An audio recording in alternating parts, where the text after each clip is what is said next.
하나님의 말씀 우리 보십시다. 레위기서를 보겠습니다.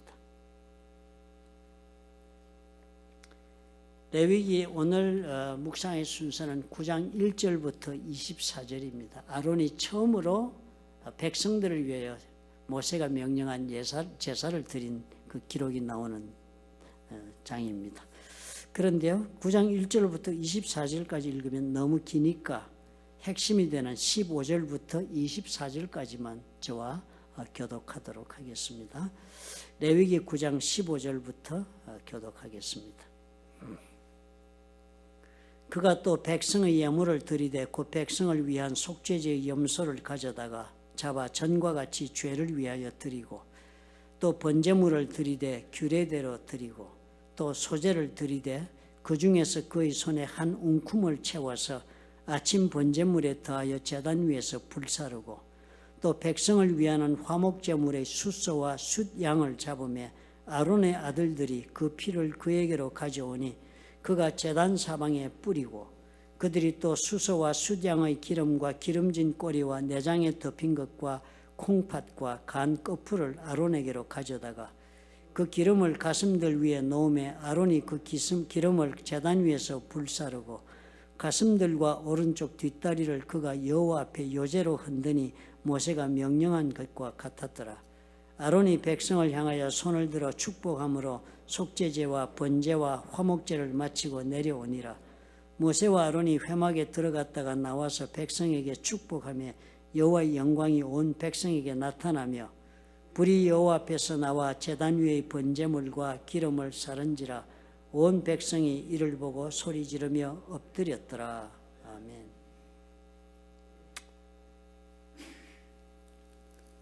많은 분들이 레위기는 성경에 없어도 된다 이렇게 말하시는 분들 많아요. 신약 성경만 읽어도 복음 다 듣고 구원받고 천국 가고 그리스도는 어떻게 살아야 되는지 다 적혀 있는데 굳이 구약을 왜 보느냐, 그런 이야기를 합니다. 그런데 그 구약의 얘기가 그러면 과연 어디에서 그런 말이 나왔는가, 이 생각을 우리가 해봐야 됩니다.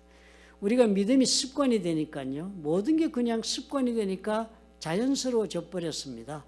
그러니까 예수 믿고 천국 가세요 그러면 당연하게 믿고요, 예수 믿으면 죄사함 받아요 당연하게 믿습니다. 그러나 그건 예수를 잘 믿고 오랫동안 신앙생활을 하면서 설교 듣고 말씀 보고 한 사람들의 느낌입니다. 그런데 세상에는 예수 믿지 않는 수많은 사람들이 많습니다. 그 많은 사람들은 그렇게 예수 믿으라 그러면 예수를 믿어서 제사함 받는다는 게 무슨 말인지를 이해할 수 없어 합니다.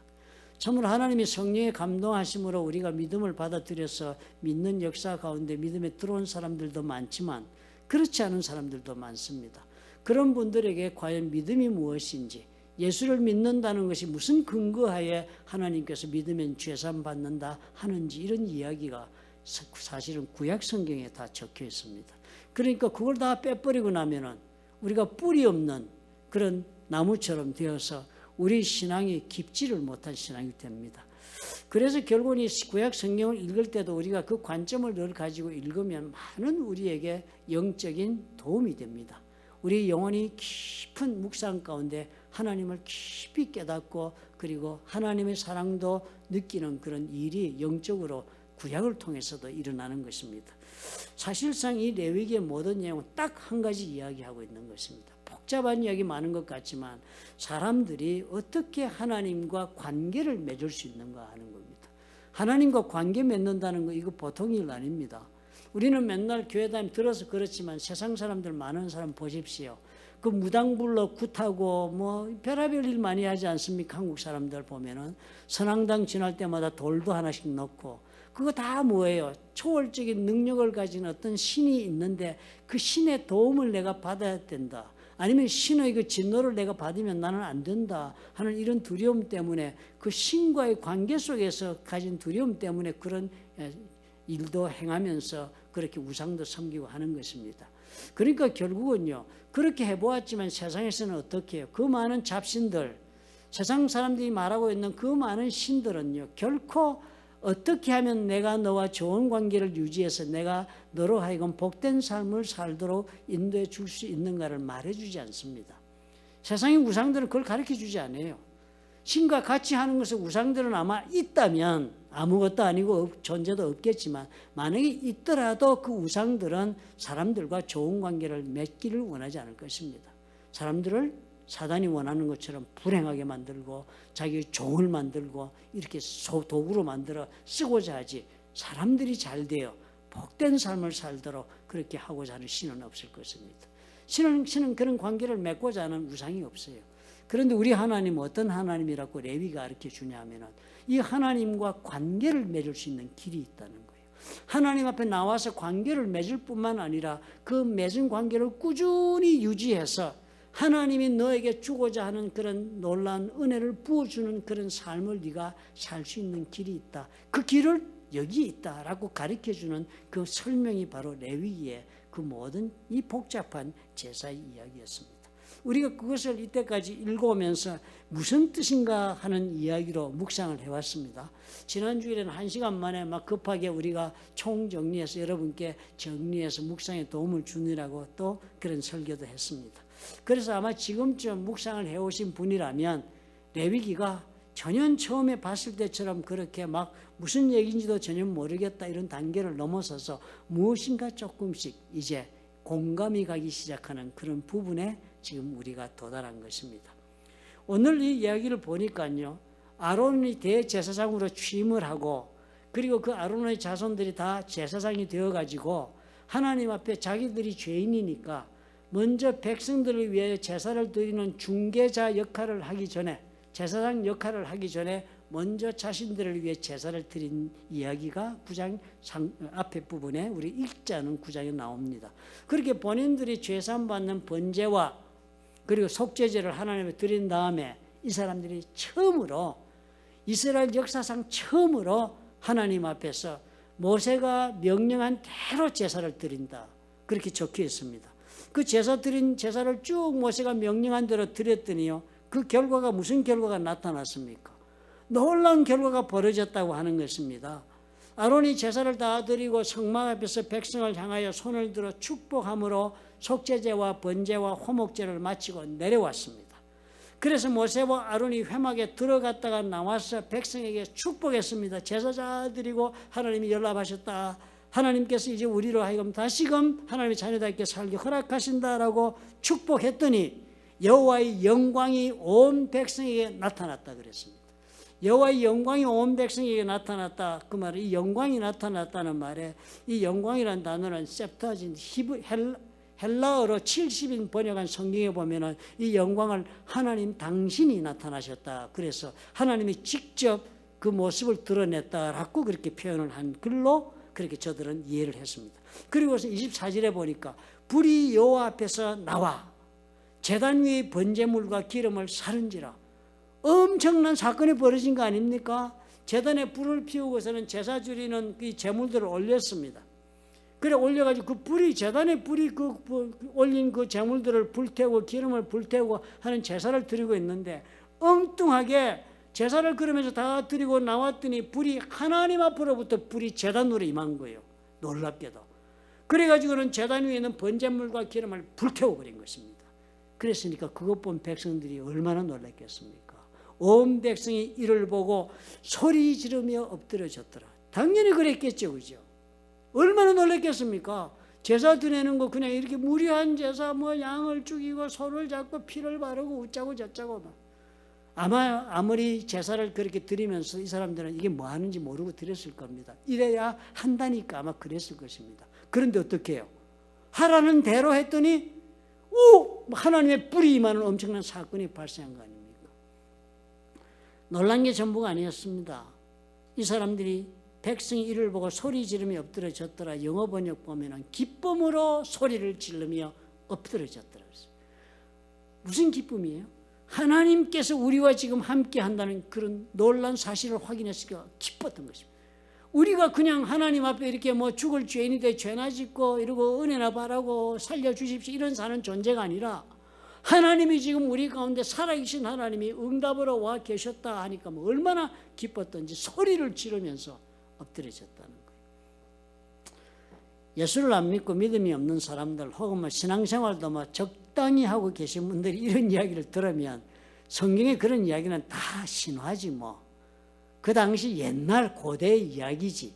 오늘과는 상관없다. 이렇게 말을 스스로 그렇게 판단하고 그렇게 말씀을 듣는 분들도 많을 것입니다. 사실 구약 성경에 보면은요, 언제나 하나님은 이렇게 불 가운데 임하셨던 사건을 계속적으로 보여줍니다.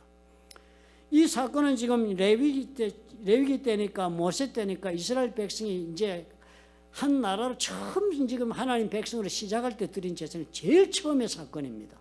이스라엘 백성들이 시내산에서 불 가운데 천둥과 지진 가운데 임하신 그 하나님의 영광을 본 것 외에는 제사를 드리고는 처음으로 하나님이 임한 것을 본 처음입니다. 이렇게 불로 임한 사건은요, 그 다음에 이 사람들이 살아가면서 하나님이 임재하시면 불로 임하는 사건을 종종 경험합니다. 첫째, 이 사람들이 지은 성막에 하나님 뭘로 임하셨습니까? 밤에는 불기둥으로 임했습니다. 성도들이 캠프를 치고 진영을 지고 자는데 추운 밤에 잘 되는데요, 그 추운 밤에 하나님이 뜨거운 불기둥으로 성막 가운데 임했어가지고 자신들을 춥지도 않게, 그리고 짐승들로부터 보호하는 놀라운 그런 불기둥이 성막 가운데 내려와 있으니까 사람들은 보고 아는 것입니다. 아, 하나님이 지금 우리 가운데, 저 성막 가운데 지금 임재해 계신다. 그런 증거를 보았습니다.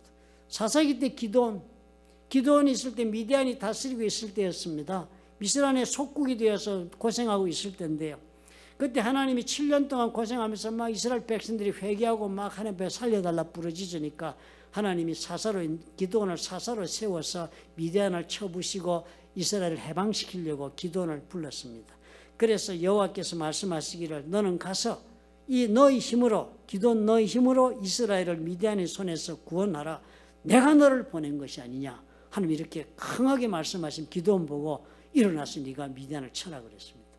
미디안이 기가 안 막혔겠습니까? 미디안은 겁이 많은 사람이었어요. 자기 집에서 성경을 보니까 타작도, 기드온은 이 겁이 많은 사람이 돼가지고 타작 마당에서 타작을 못 합니다. 타작하면 미디안 사람들이 보고 쫓아와가지고 곡식 뺏어갈까봐 포도주 틀에다가 밀을 넣고 숨어서 타작을 하고 있었다라고 적혀 있어요. 미디안이 그런 사람이에요. 미디안이 올까봐 겁이 나서 숨어서 지 양식을 가지러, 이 정도 겁쟁이인 사람을 놓고 하나님이 너의 힘으로, 네가 일었으면 할 수 있으니까 해야 된다. 내가 너를 보내는 거다 이랬으니까 기드온이 그대로 할 수가 없잖아요. 그렇지만 하나님이 말씀하시니까요, 하나님 기도했습니다. 증거 좀 보여주면 하겠다고. 만일 내가 주께 은혜를 얻었사오면 나와 말씀하신 이가 주 되시는 표징을 내게 보이소서. 내가 지금 이렇게 기도한 너 힘으로 일어나 미디안을 이렇게 할 수 있다, 내가 너를 보낸다 하는 분이 과연 누군지 증거를 좀 보여주면 내가 하겠습니다. 그런 거예요. 그래서 기드온이 하나님의 사자가 임해가지고, 그래? 그러면 고기하고 무교병을 가져다가 제사를 드리라 그랬습니다. 그래서 바위 위에 놓고 고기와 무교병을 놓고 그 위에 국을 부으라 해서 국을 붓고 기드온이 그랬습니다. 그랬더니 하나님의 사자가 손에 잡은 지팡이 끝을 내밀어 고기와 무교병에 대니까 불이 바위 위에서 나와. 불이 아무 데도 없었는데요, 불이 바위 위에서 나와 고기와 무교병을 살랐고 여호와의 사자는 떠나서 보이지 아니했다. 기드온이 뭘 봤습니까? 하나님 지금 여기 계시다, 하나님 지금 나와 함께 계신다 하는 거 뭘로 봤어요? 불로 임하시는 가운데 본 겁니다. 삼손도 마찬가지입니다. 삼손 나신으로 낳아서 너 앞으로 잘 구별해서 키우라 그래 그 어머니 아버지가 마누아가 그래서 그 말씀을 듣고서는 하나님 앞에 제사를 드렸습니다. 그런 귀한 자식을 주시니까 잘 키워야겠다는 하나님의 소원의 제사를 드립니다. 염소 새끼와 소재물을 가져다가 바위 위에서 여호와께 드리매 이적이 일어났다. 마누아와 그의 아내가 보았더니 바위에다 소재물을 올려놔서 염소 새끼 올려놨더니 불꽃이 제단에서부터 하늘로 올라가는 동시에, 불도 안 피웠는데 불꽃이 제단에서부터 하늘로 올라가는 동시에 여호와의 사자가 제단 불꽃에 휩싸여 올라간지라. 마노아와 그의 아내가 그것을 보고 그들의 얼굴을 땅에 대고 엎드렸다. 하나님이 임하신 증거 아니었습니까? 솔로몬이 성전을 봉헌할 때도 불로 임했습니다. 솔로몬이 기도했습니다. 기도를 마쳤더니요, 1,000번째 드렸죠. 기도 마쳤더니 불이 하늘에서부터 내려와서, 솔로몬 때입니다. 이 솔로몬 때는 지금 이 레위기 적었을 때보다 물경 얼마나 지났을까요? 적어도 500년? 적어도 1000년. 제가 숫자 약해서 늘 알면서도 잊어버립니다. 막대한 세월이 어마어마한 세월이 지난 다음에 솔로몬 성전 이야기입니다. 그런데 그때 어떻게 해요? 불이 하늘로서부터 내려와가지고 솔로몬의 그 번제물과 제물들을 불살라버리고 여호와의 영광이 지어놓은 성전에 가득했답니다. 얼마나 그 여호와의 영광이 실감나게 가득했으면 여호와의 전에 가득히 제사장들이 두려워서 여호와의 전으로 능히 들어가지 못했다. 엘리야 갈멜산에서 바알 선지자 450명 됐고, 여러분 그 사건 아시잖아요. 송아지 각을 떠가지고 놓고는 엘리야 그랬습니다. 거기다 물 부어라. 송아지 물을 부으면 송아지가 물에 축축하게 저 물을 얼마나 부었든지 또랑을 팠는데 그 또랑에 물이 흘러갈 정도로 그렇게 팠습니다. 그리고는 하나님 기도했습니다. 하나님이 정말 살아계신 하나님이신 걸 바알 선지자 450명들과 이스라엘 백성들 앞에 보여주겠다고. 그래서 하나님 기도했습니다. 여호와여 내게 응답하소서. 내게 응답하옵소서. 이 백성에게 주 여호와는 하나님이신 것과 주는 그들의 마음을 되돌이키심을 알게 하옵소서. 참 놀라운 표현합니다. 기도가 그지요. 이스라엘 백성들이 하나님 버리고 바알 우상 섬기고 이래가지고 이스라엘 땅에 3년 그냥 가뭄이 오게 했지만 하나님이 그런 하나님 가뭄이 오는 저주를 주었습니다. 이 엘리야가 그랬는데 이제 그걸 결판을 내는 자리가 온 거예요. 그러니까 이스라엘 백성들이 이제 너들이 아무리 죄지었지만 회개하고 돌이키면 하나님 받는다는 증거와 이 바알 섬기는 자들이 하나님이 정말 참신인 것을 증거하도록 하나님이여 응답해 주옵소서라고 기도를 한 거예요. 그랬더니 하나님 응답을 뭘로 했습니까? 이에 여호와의 불이 내려서 불로 응답하신 거예요. 번제물과 나무와 돌과 흙을 태우고 도랑의 물을 핥았다. 모든 백성이 보고 엎드려 말하되 여호와 그는 하나님이시로다. 여호와 그는 하나님이시로다. 하나님 임재하심이 확인된 사건. 구약시대 사람들이 이런 하나님하고 살았습니다. 이렇게 제단에서 불로 임하신 하나님은 이 다음 어디 가셨어요? 지성소로 들어가셨습니다. 솔로몬이 지은 지성소. 지성소가 뭔지 여러분 아시죠? 솔로몬이 지은 성전에는 성소가 있고 그 다음에 염소 털로 짠 휘장이 있고 그 뒤에 지성소, 법궤가 들어있는 지성소가 있습니다.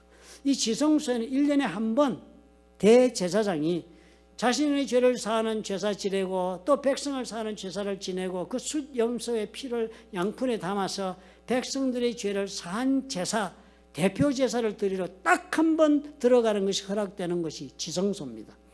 그런데 그 지성소에는 죄사함을 제대로 받지 않고 들어가면 제사장들이 그냥 죽어서 나오는 사건이 늘 벌어졌습니다. 이스라엘에. 그래서 이스라엘 사람들은 제사장이 들어갈 때 그 옷에다가 옷 자락에다가 은방울을 달아줍니다. 그리고 허리에다가 긴 밧줄을 묶어서 지성소 바깥에서 그 밧줄을 잡고 기다립니다. 만약에 제사장이 죽으면 꺼내야 하니까 시체를 끌어내려고. 그리고서는 제사장이 지금 살아있나 없나를 그 은방울 소리를 듣고 판단합니다. 실제로 하나님은 불 가운데 오늘 이 제사에 임하신 이 하나님은 이 이후로는 성전을 지은 솔로몬의 성전의 지성소에 들어가서 거하고 계셨던 겁니다. 그것이 성경에 말라기서까지 증거된 이야기입니다. 그런데요, 신약시대는 그러면 하나님이 어떻게 됐습니까? 이 하나님 어디로 가셨습니까? 예수님 오신 다음에. 예수께서 십자가에 우리의 죄를 위하여 대속제물로 돌아가신 후에 3일 만에 부활하시고 그리고 나서 하나님께서는 어떻게 우리 가운데 계셨는가를 확인해 주셨는가 우리가 한번 생각해 보면 이 구약의 이야기가 현재 예수님과는 무슨 상관이 있는지를 능히 이해할 수가 있습니다. 사도행전 2장에 기록된 여러분 사건 아시지요? 사도행전 2장 1절부터 11절에 기록된 오순절 사건이요. 오순절 날이 이미 이름에 그들이 다 한 곳에 모였더니 호련히 하늘로부터 급하고 강한 바람 같은 소리가 있어 그들이 앉은 온 집에 가득하며 뭔가 신비스러운 지금 분위기가 조성되었습니다. 하늘로부터 막 바람 같은 소리 그런 게 나면서 막 바람이 불고 그런데 집안에 앉았는데 가득한 거예요. 그랬는데 마치 불의 혀처럼 갈라지는 것들이 그들에게 보여 각 사람 위에 하나씩 임하여 있더라. 불의 혀가 불의 혀라고 설명한 거는 여러분 불길이 널름널름 하잖아요. 그걸 우리가 요즘 그런 말 잘 안 쓰면 그거 한국말로도 불의 혀라고 그럽니다. 영어로도 불의 혀라고 그러고요. 보니까요 그날 오순절 날에 그 방에 120명이 기도하고 있지 않았습니까? 기도하고 있는데 갑자기 그 오순절 날이 딱 됐는데 오순절까지 기도하고 있었더니 바람이 급한 바람 소리 같은 게 나는데 그래서 눈을 뜨고 봤더니 그 기도하고 있는 사람들 머리 위에 각자마다 불길이 널름널름하면서 불길이 막 임해 있는 거예요. 그랬더니 그들이 다 성령의 충만함을 받고 성령이 말하게 하심을 따라 다른 언어들로 말하기를 시작했다. 이 사건이 뭘로 임했습니까? 하나님이 불로 임하셨습니다. 성령이 우리 가운데 임하시는 것도요, 구약시대에 이 불로 임하셨던 이 하나님께서 이제는 어떻게 우리 가운데 영적으로 본 사람은 불로 본 것입니다. 성령이 임한 것을. 보통 사람들은 뜨겁다 뭐 어쩐다 이런 표현밖에는 못하는 영적인 그런 민감도밖에 없겠지만 이 당시에 120명들은 본 거예요. 불로 임하시는 성령님. 그 이후로 성령님은 들어오신 것입니다. 우리 가운데로. 예수 믿으면 성령께서 우리 가운데 들어와 거하신다. 요한계시록에 우리가 그 말씀으로 구원받았다고 확인하고 그러지 않습니까? 권면할 때도 볼지어다 내가 문 밖에 서서 두드리노니 누구든지 나의 음성을 듣고 문을 열면 내가 그에게로 들어가 그와 더불어 먹고 그도 나로 더불어 먹으리라. 주님 들어오신다고 그러잖아요. 받아들이면. 고린도서에서 사도 바울은요. 사도 바울이 누구였습니까? 위대한 율법학자였잖아요.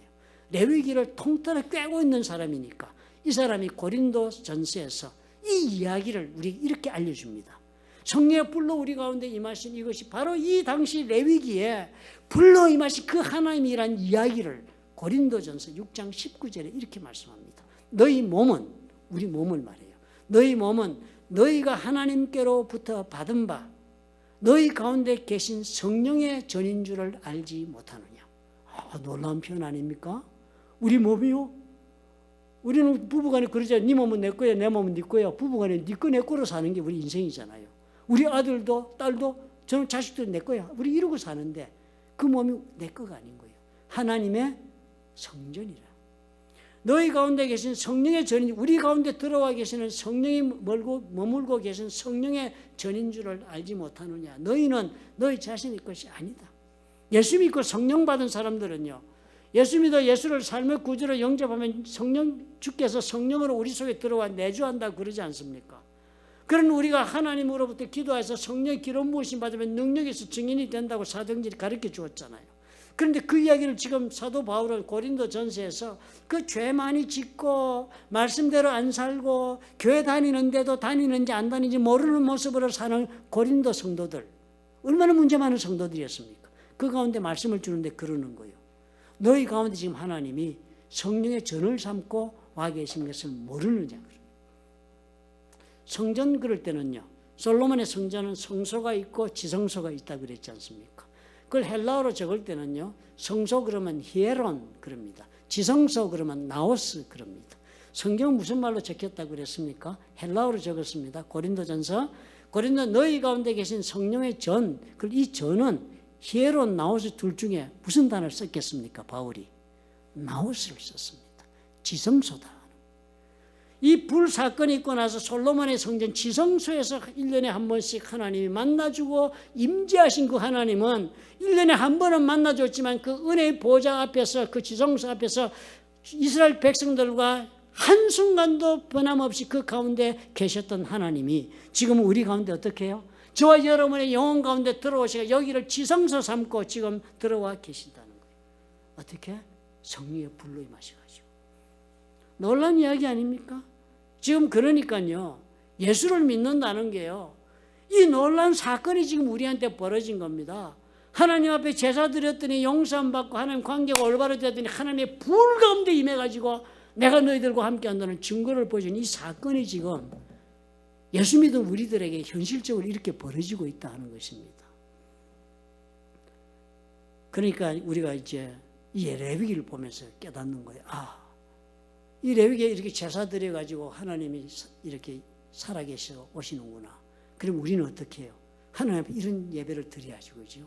우리 하나님 앞에 이런 정말 살아있는 예배를 드려서 예배를 드릴 때마다 하나님이 성령으로 나의 속에서 지성소 삼고 거하시면서 함께 해주고 역사하시는 그런 은혜를 입는 예배를 드릴 수 있어야 되는 거예요. 레위기가 그걸 우리가 알려줍니다. 제대로 된 제사를 드리면 그런 예배가 가능하다. 제대로 된 예배를 드리면 너희들이 이 레위기 때 제사 드렸던 이스라엘 사람들이 불로 살아계신 하나님과 함께 그래서 그 다음 지성소에서부터 평생을 너희들과 함께 해준 그 하나님을 너희들은 너희 영혼 속에 품고 평생을 살 수 있다. 그런 살아있는 예배를 드릴 수가 있다라고 레위기가 우리 믿음의 근거를 지금 주고 있는 것입니다. 그러니까 오늘 이 레위기 보면서 우리가 그렇게 묵상을 해야 되겠습니다. 그럼 제대로 이런 드리는 예배가 뭐였지? 이 사람들이 어떻게 제대로 드려가지고 이렇게 불이 막 임하고 이랬지? 하는 것을 우리가 보면 되는 것입니다. 그죠? 제대로 드린 제사, 우리말로 하면 살아있는 예배, 살아계신 하나님의 영을 체험하는 성령이 충만한 그런 예배를 어떻게 하면 드릴 수 있을까? 첫 번째가 분명하지요. 제사는 언제나 중재자가 있어야 한다는 거예요. 제사는 그냥 드려지지 않는다는 거예요. 제사는 저와 여러분이 마음 놓고 그냥 막 드릴 수 있는 것이 아니라는 거예요. 우리에게는 중재자가 필요하다.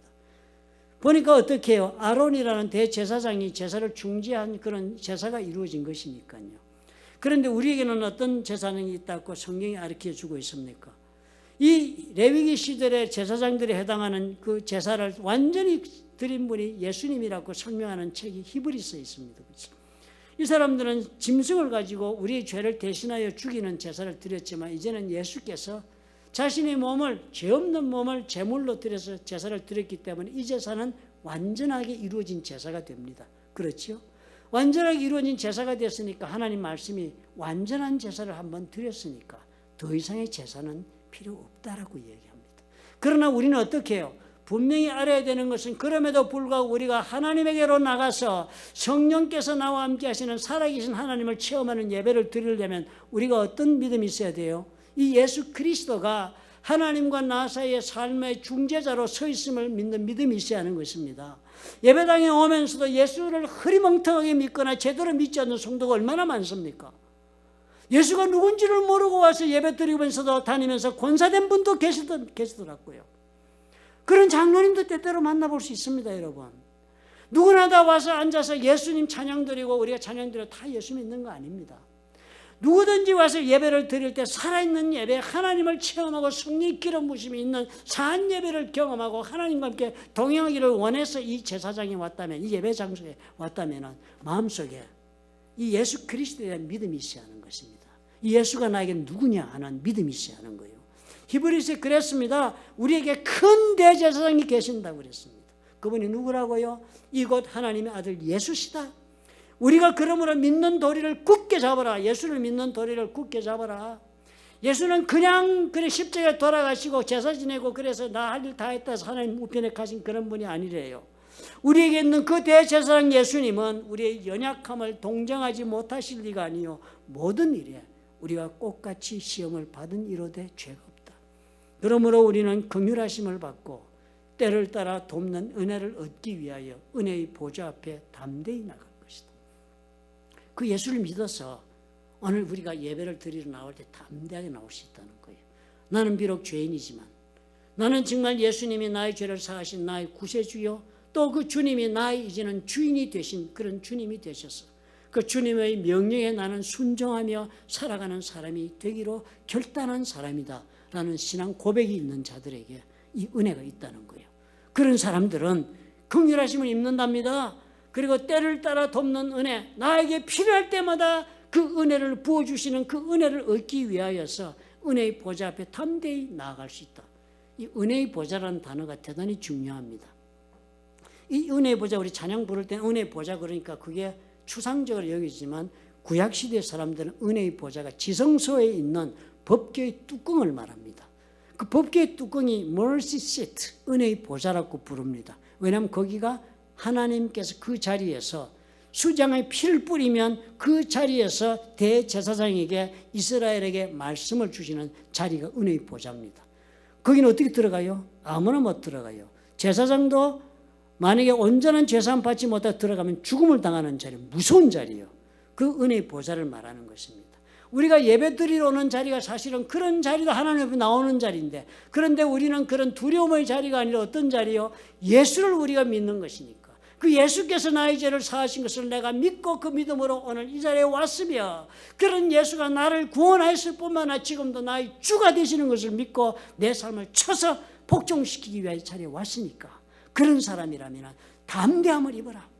담대하게 그 은혜의 보좌 앞으로 가라는 거예요. 그 은혜의 보좌 앞으로 가면 누굴 만나요? 하나님을 만난다는 거예요. 놀라운 약속을 주시는 것입니다. 그러니까 예수님이 대놓고 말씀하셨잖아요. 요한복음에서 나는 곧 길이요 진리요 생명이니 나로 말미암지 않고는 아버지께로 올 자가 없다. 예수의 이름, 또 예수에 대한 정확한 믿음, 그리고 그 예수께서 나의 삶의 주가 되는 순종, 이것이 없으면 예배 아무리 드려도 산 예배가 이루어지지 않습니다. 두 번째, 살아있는 예배는요, 예배자가 온전한 준비를 드려야 해요. 온전한 마음의 준비가 있어야 합니다. 레위기 9장 15절부터 21절은 백성을 위해 제사 드렸는데 한 가지만 안 드리고 다 드려버렸습니다. 드린 내용을 보니까요, 번제 드렸고 속죄제 드렸고 소제 드렸고 화목제물 드렸습니다. 번제는 뭐예요? 나의 죄를 사하사 하나님께서 나와 관계를 맺고 백성을 삼아 주신다는 걸로 드리는 제사가 번제 제사입니다. 그 다음에 소제를 드린 소제는요, 그렇게 나를 하나님께 죄 용서하시고 하나님과 관계 맺고 살게 해주신 내 삶을 하나님 허락하신 것을 감사해서 감사의 예물로 드리는 게 소제입니다. 그 다음에 그 소제를 드린 다음에 속죄제를 드렸습니다. 속죄제라는 것은 그렇게 죄를 사함 받았음에도 불구하고 매일 또 죄를 짓고 잊어버리고 살고 이러니까 그런 것 모든 것을 위해도 드리는 제사가 속죄제였습니다. 그 다음에 화목제물, 이 화목제사는요, 하나님께서 이렇게 나를 구원하시고 내 삶을 복을 주시며 지금도 나와 함께 하시는 그 하나님 앞에, 그 하나님 앞에 내가 받은 이 모든 것을 가지고 하나님 앞에서 하나님의 백성들과 나누는 제사가 화목제사입니다. 꼭 우리 예배 드리는 이 모습과 같은 것입니다. 이 제사를 다 드렸다는 거예요. 그런데 다 드릴 때 어떻게 해요? 다 모세가 명령한 대로 드렸다는 거예요. 적당히 뭐 이렇게 편한 대로 이런 것이 아니고 모세가 명령한 절차를 따라서 그 규례대로 그대로 드렸다는 것입니다. 사실 이것이 우리 영혼 가운데 준비가 되어야 되는 거예요. 하나님 앞으로 예수 그리스도를 믿고 구원의 믿음 가운데 주를 섬긴다 할지라도 우리의 삶이요, 우리 하나님 앞에서 이런 화목 제사까지 나아가는 그런 드리는 삶이 되어야 되는 거예요. 제사의 내용이 뭐였습니까? 가장 좋은 것이라고 생각되는 기름과 그 가장 중요한 부분에 생각되는 것은 언제나 불을 태워 하나님 앞에 좋은 것은 올려드리고, 가죽이라든지 똥이라든지 더러운 것은 진영 밖으로 가져가서 불살라버리고 해서 하나님 앞에 나의 삶에 가장 좋은 것으로 드리며 주님의 임재하심 앞에서 기뻐 살아가는 성도의 모습을 이 제사가 지금 말해주고 있는 것입니다. 이걸 우리가 예배드리는 자의 우리 삶의 자세가 되어야 합니다. 주님 앞에 우리가 왔지요. 우리 마음속에요, 자세가 분명히 합니다.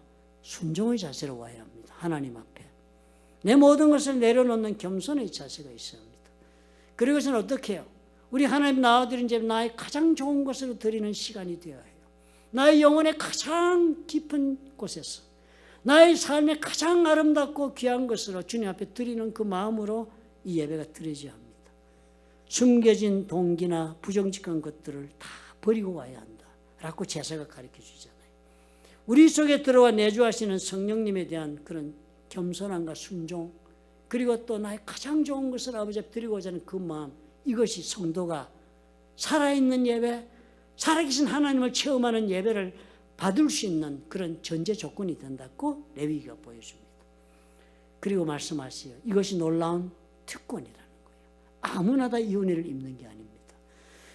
이것이 놀라운 특권이에요. 이 믿음 가운데 하나님의 임재하심이 있는 건 놀라운 특권일 뿐만 아니라 또한 그런 특권이기 때문에 하나님을 알지 못하는 많은 사람들에게 우리가 또한 져야 할 책무 중에 하나가 된다라고 가르칩니다. 그래서 레위기 제사장들에게 주어진 책무가 이제는 어떻게 해요? 자신들을 깨끗이 하고 그리고서는 백성들을 구원하기 위해 제사드리고 하던 일이 이제는 우리에게 주어졌다고 사도 바울이, 이것은 베드로가 적었네요. 베드로 전서에서 2장 9절에 마가의 손을 빌려 베드로가 적은 그 복음서에 적기로 그러나 너희는 택하신 족속이다. 하나님이 택하여 뽑았다는 거예요. 제사장 뽑듯이 뽑았다. 그래서 왕같은 제사장들이요, 제사장의 직분을 맡긴 사람들이다. 거룩한 나라다. 이 세상에 속해 사는 것 같지만 너희들은 거룩한 나라, 하나님 나라의 백성이다. 그의 소유가 된 백성이다. 너희들은 이 세상 사단에게서 풀려나 이제는 하나님의 소유가 된 자녀들이다. 그러니까 그렇게 해주신 이유가 있다. 이는 너희를 어두운 데서 불러내어 그의 기이한 빛에 들어가게 하신 이의 아름다운 덕을 선포하게 하려 하십니다. 어두운 데서 불러냈다. 사단의 그 족쇄를 차고 죄 가운데 살던 우리의 삶이지요. 그 어두운 데서 우리를 불러내서 그리스도의 그 빛의 세상, 생명의 삶을 살게 하신 이의 아름다운 덕, 그 하나님의 그 아름다운 역사, 구원의 역사를 선포하게 하려고 너희들을 이렇게 했다는 거예요. 저와 여러분을 뽑으셔가지고 세상 사람 마음대로 뽑아가지고 우리가 예수 믿게 만들어주고는요, 그런 우리가 예수를 진정으로 믿어 제사장의 직분을 감당할 수 있게 하시면서 거룩한 나라, 하나님 나라의 백성답게 하나님이 보호하시는 삶, 하나님이 주시는 특별한 은혜를 입는 삶을 사는 그런 삶을 살게 해주신다는 거예요. 그게 우리에게 주어진 약속이요, 그것이 믿음의 사람들에게 나타나고 있는 하나님의 증거인 것입니다. 우리 믿는 사람이 그렇지 않습니까? 그러니까 우리가 얼마나 하나님 앞에 감사의 제사가 끝이 없습니까? 그런 것을 한 이유가 있다. 그것이 뭐라고요? 하나님의 아름다운 덕을 선포하는 것이다. 너를 구원하신 그 하나님의 이야기를, 네가 구원의 그 이야기를 선포하게 하기 위한 것이다. 그것이 무슨 직분입니까? 제사장의 직분이라는 것입니다. 레위기의 백성들처럼요, 오늘도 우리에게 그러한 책무가 주어져 있다 말씀하시는 것입니다. 우리 하나님께서 우리에게 정말 이 세상으로 예수께서 보내셨다 하시면서 우리에게 맡기신 사명이 무엇이었습니까? 예수께서 이 땅에서 하던 일을 우리에게 맡기시려고 우리를 보내셨다 했습니다. 그런 까닭에 주님이 약속하시는 거예요. 하나님이 함께 하신다는 약속을 주님은 이렇게 또 약속을 해주셨습니다. 하나님이 우리의 성령으로 와서 내주하실 뿐만 아니라 이렇게 또 너와 함께 해주겠다고, 우리가 어떻게 살면 확실한 증거까지 볼 수 있다고, 불을 볼 수 있다고 얘기해 주는 구절이 있습니다. 마태복음 28장이에요. 19절 20절. 너희는 가서 모든 민족으로 제자를 삼아 아버지와 아들과 성령의 이름으로 세례를 주고 내가 너에게 분부한 모든 것을 가르쳐 지키게 하라. 그리고 뭐라고 그러셨어요? 볼지어다 내가 세상 끝날까지 너희와 항상 함께 있으리라. 두려운 얘기 아닙니까? 함께 해주시겠대요. 내가 기도할 때만 이렇게 와서 대답해 주고 이런 분이 아니고요, 내 옆에 항상 함께 해주고. 어떨 때요? 영혼을 구원하고 제자 삼는 일을 할 때 한다는 거예요. 마가복음 6장 16장 20절은 또 이렇게 또 적었습니다. 제자들이 나가 두루 전파할세. 뭘 전파해요? 예수께서 죽으셨다 부활하신 일을 전파했습니다. 두루 나가 전파할세. 주께서 함께 역사했다고 그랬습니다. 주께서 함께 역사하사. The Lord worked with them. 주님이 와가지고 같이 일을 했답니다. 우리가 나가서 복음을 전파하면요, 주께서 와가지고 우리와 같이 역사한대요. 내 입으로 내가 말하고 있는 현장이 아니고요, 주께서 내 옆에 와가지고 내가 복음 전 예수 믿으십시오라고 얘기하는 일을 같이 해주고 계시는 그런 역사인데, 그것이 그 말하고 있는 증거가 보인다. 어떤 증거? 그 따르는 표적으로 말씀을 확실히 증언한다. 우리는 말했는데요, 주님이 와서 이거 내 말이야 라고 증거하는 표적을 보여주시겠다는 거예요. 그 표적이 뭡니까? 기사와 이적이지요. 기도의 응답이지요. 레위기서가 오늘 우리에게 이 놀라운 우리 삶의 하나님과 함께하는 비결을 지금 알려줍니다. 저희들이 목장 예배 가정교회로 드리고 있습니다. 그죠? 가정교회 못 드려도 괜찮습니다. 우리 드리고자 원해서 드립니다.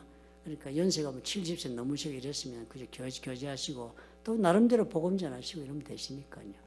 꼭 가정교회는 우리가 말하는 가정교회는 목적이 분명합니다. 영혼을 구원하고 그리고 복음을 전하는데 그 방법은 우리가 먼저 섬기고 예수 믿는 자는 어떻게 사는가를 보여주어서 그 사람의 마음에 참 예수 믿는다는 것이 그런 것인가 라고 예수를 믿게 만들고자 해서 행하는 그런 모임입니다. 그럼 그 모임에서 여러분, 지금 우리 모인 지 지금 4번째, 5번째, 5번째라고 합니다. 얘기를 들으니까요, 기도한다는 거예요. 그 모임에서 기도할 순서가 있습니다. 자신의 삶의 문제를 놓고 기도한다는 거예요. 한 목자가 그런 간증을 해요.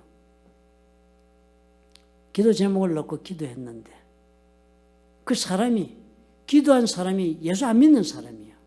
그런데 같이 그 제목을 놓고 기도했는데 그 다음 주일에 와서 간증을 하는데, 우리가 기도한 대로, 이 자리에서 우리가 기도한 대로 하나님이 나와 함께 하신 증거를 내가 보았습니다. 간증하더라는 거예요. 하나님 말씀은 1.1핵도 여러분 이 땅에 떨어지지 않습니다. 절대로 거짓되지도 않습니다. 나가서 전파할 때요, 주께서 함께 역사하시는 거예요. 그래서 죽을 목숨도 살리는 사건을 간증하는 일을 듣게 되는 것입니다. 믿으시면 여러분 아멘 하시기 바랍니다. 그런 저 놀라운 믿음으로 이번 한 주간도 여러분 사십시다. 좋으신 아버지 하나님 감사합니다.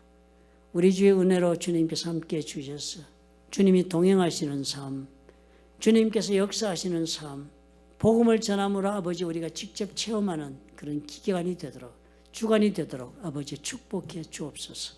예수님 이름으로 감사하고 기도합나이다. 아멘.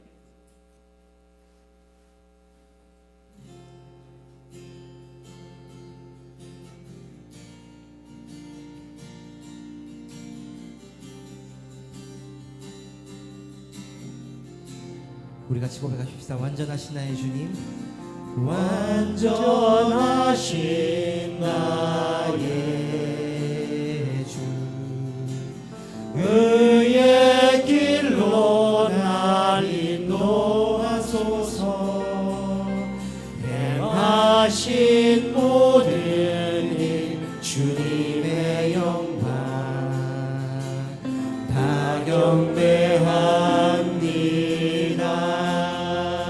완전하신 나의 주,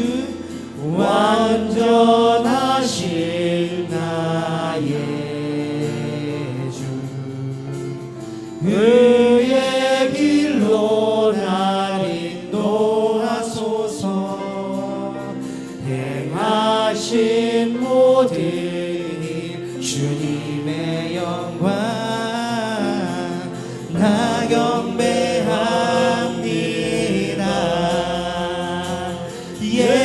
예배합니다. 찬양합니다. 주님만 날 다스리소. 예배합니다. 예배합니다. 찬양합니다.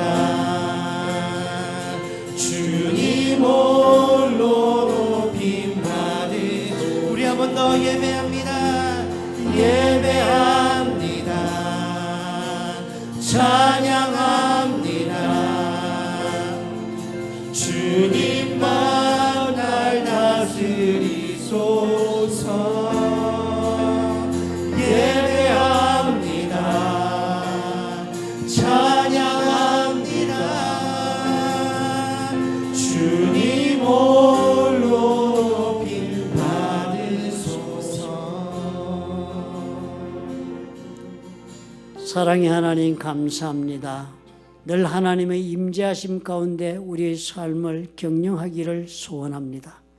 우리의 뜻으로도 말고 우리의 욕망으로도 말고 우리 성령께서 인도하시는 그 인도하심에 순종하고 겸손하게 아버지 믿음의 길을 걷기를 원합니다. 우리의 힘으로도 못하고 능으로도 못하지만 우리 주의 성령께서 우리에게 함께 하신 까닭에 능히 이 길을 걸어갈 수 있을 줄을 주여 우리가 믿사오니 아버지여 오늘 말씀을 통하여 우리에게 도전하여 주신 것처럼 우리의 영혼을 준비하여 주님 앞에 온전히 나아가는 우리가 되어 예배를 통하여 살아계신 성령의 충만함을 입고 일어서는 우리가 되도록 축복해 주시옵소서. 이 믿음으로 아버지 앞에 살기로 결단하고 일어서는 하나님의 사랑하는 자녀들과 그들의 생업과 가정 위에 또한 보혈로 값지고 세우신 풀러튼 좋은 교회와 하나님의 나라를 위해 사역하고 있는 파송받은 많은 선교사들과 사역자들 위해 우리 주 예수 그리스도의 무한하신 은혜와 아버지 하나님의 극진하신 사랑과 성령님의 교통하심이 지금부터 영원토록 함께 하실지어다. 아멘.